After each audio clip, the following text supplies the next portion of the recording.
Lá pras bandas de Picos, no miolo quente do Piauí, morava um cabra chamado Nicanor das Cacimbas, homem de fé, bigode alinhado com pente de osso, chapéu de palha amassado na testa e um jeitão calmo que parecia que nada nesse mundo podia lhe abalar. Trabalhava na roça desde pequeno, sem nunca ter virado as costas para Deus nem para enxada. Era conhecido na região toda como o cabra mais direito entre Oeiras e Pimenteiras. Nicanor tinha tudo que um homem do mato podia querer: um pedaço de terra roxa, um fogão de lenha que nunca esfriava, uns porco gordo que até roncavam educado e Dona Zefinha, a esposa, que dizia amém nas orações e oxente nas brigas. Tinha 8 filhos. Tudo com nome de santo, menos um que era Nivaldécio, batizado numa ressaca do compadre que esqueceu o nome certo no batistério. A vida de Nicanor era só fartura, colheita farta, rede armada na sombra do cajueiro, riso fácil e até cachorro que abanava o rabo antes mesmo de ver quem era.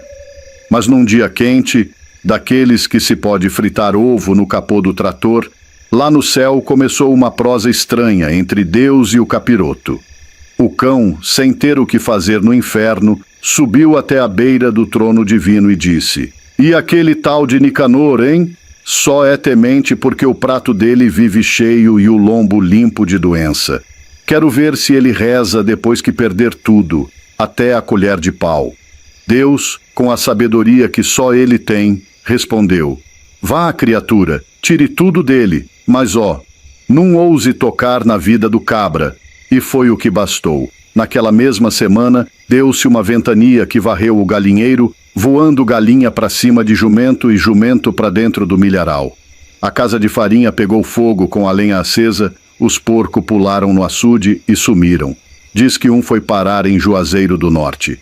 A safra de feijão broxou de repente, como se alguém tivesse benzido o solo ao contrário. Até o jegue que Nicanor usava para ir na venda resolveu sumir com a carroça e tudo, só deixando os cocô de lembrança. Mas o pior ainda estava por vir. Um dia, ao acordar, Nicanor deu de se coçar. Primeiro foi no braço, depois no pescoço, e quando viu, estava todo empipocado, com umas feridas que pareciam mapa de Goiás. Rasgou a camisa, se jogou num monte de cinza debaixo do fogão e pegou um caco de telha para coçar as costas. Era uma agonia tamanha que o homem parecia mais um sanfoneiro doido se retorcendo de dor. Dona Zefinha, que era forte igual mula véia, botou água com folha de boldo para ferver, passou reza braba e até invocou tudo que era nome, mas nada curava. Chegaram então os 3 amigos do Nicanor. Zezinho do Angico, que se achava doutor porque leu um folheto de remédio uma vez.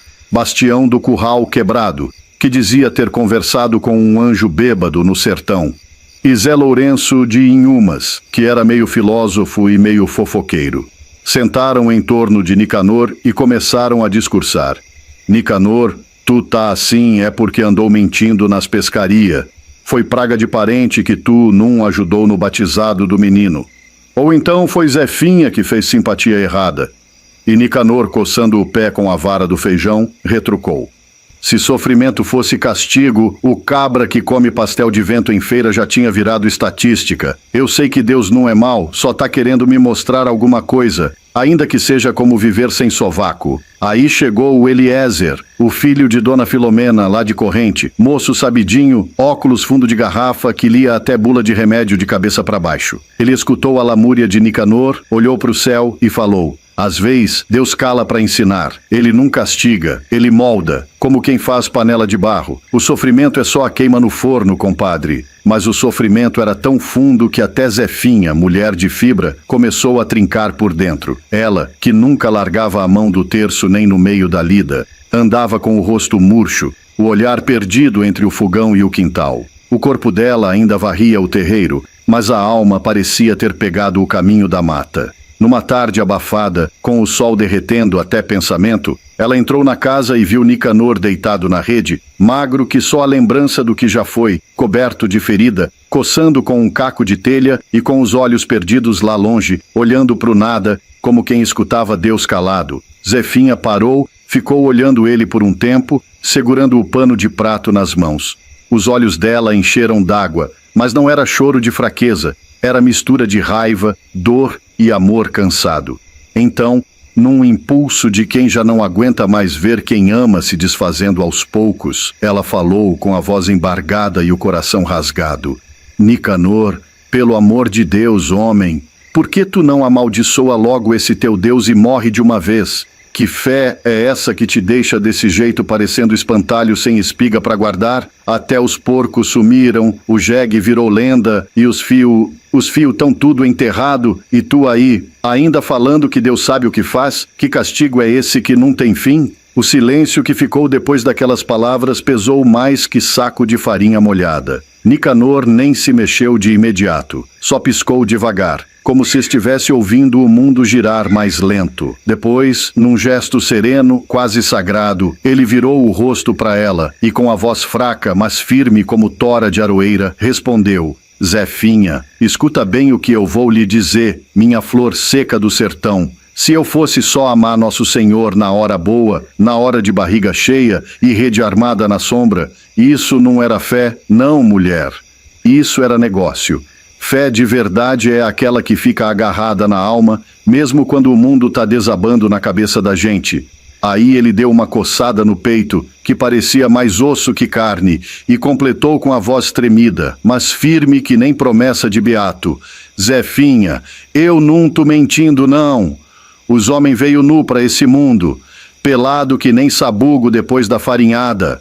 E nu ele vai embora, sem chinelo, sem rede, sem galinha, sem fio, sem nadinha. Tudo que eu tive foi Deus que deu. A roça, o jegue, os meninos, até essa mulher bocuda e braba que ele me deu de presente. Ele deu uma risadinha fraca, quase sem som, mas com gosto de lembrança, e completou: pois se foi ele que deu, ele também tem o direito de tomar. Eu sou só o inquilino, Zefinha. Quem manda no terreiro é ele. E se ele quis que eu passasse esse desmantelo, eu passo. Nem que seja me arrastando com o caco de telha na mão e a alma toda empipocada. Zefinha, com os olhos arregalados e a cara molhada de lágrima, ficou calada, só escutando.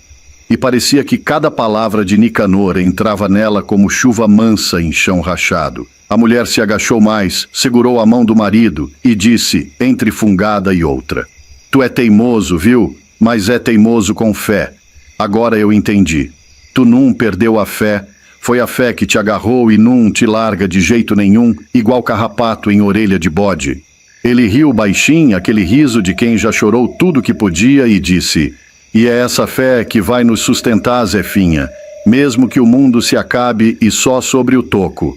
Nós dois com Deus ainda é muito. E aí ficaram assim, agarradinhos no silêncio, com a tarde se derretendo pela fresta da porta. Era um silêncio que dizia mais que grito. Um silêncio de quem entende que, quando tudo falta, o que sobra é o que mais vale: fé, amor e uma rede para balançar o sofrimento até ele dormir um pouco. Nicanor, com os olhos cheios d'água e o coração calejado, suspirou fundo e olhou para as estrelas. Se Deus está quieto, é porque está na lida do nosso roçado da vida no silêncio. E foi aí que, num entardecer daqueles que o céu parece que levou banho de anil, a luz mudou de tom. O vento, que soprava quente e seco, do nada ficou manso, cheirando a mato molhado. E Nicanor, deitado na rede furada, sentiu aquele arrepio diferente no cangote. Não era frio, era um trem bom, como quando a mãe da gente passa a mão no cabelo da gente quando menino.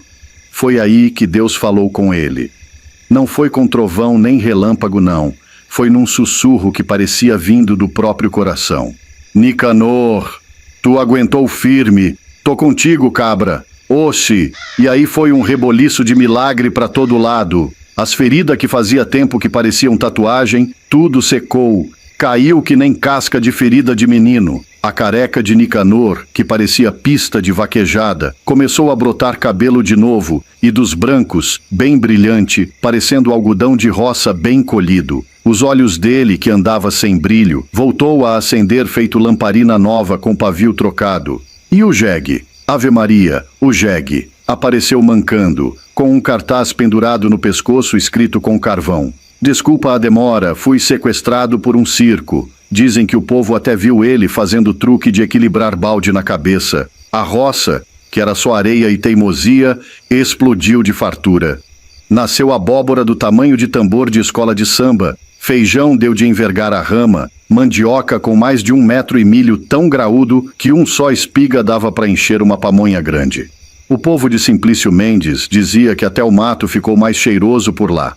E os vixe, Deus mandou outros 7, tudo saudável que nem leitão de leite, criados com farinha, rapadura, banho de cuia e conselho de vó. Um virou sanfoneiro, outro virou mestre de obra. Teve um que virou vereador e um que dizem que até foi estudar em Teresina. Todos eles carregando no sangue a teimosia boa do pai e a fé que não se vendia nem por saco de dinheiro. Nicanor viveu até os 108 anos, com as costas curvadas, mas a alma ereta. Todo dia se deitava na rede, com o pé balançando de leve, tomando café no copo de geleia e olhando para o céu, agradecido. Recebia visita de menino curioso e moça querendo bênção e contava seu causo de vida como quem canta cantiga de roda. Fui provado igual picanha na brasa. Mas não queimei, não. Deus só estava temperando meu destino. E no dia da partida, com o terreiro cheio de gente e o céu estrelado como naquele entardecer de mudança, chamou o neto mais tinhoso, aquele que vivia fazendo pergunta, e cochichou no ouvido dele com aquele sorrisinho de canto de boca. Deus não é castigo não, meu fi. Deus é aula. Quem tem fé aprende, e quem aprende vive melhor. E nunca esqueça, fé não é remédio, é resistência. E assim, Nicanor das Cacimbas se despediu.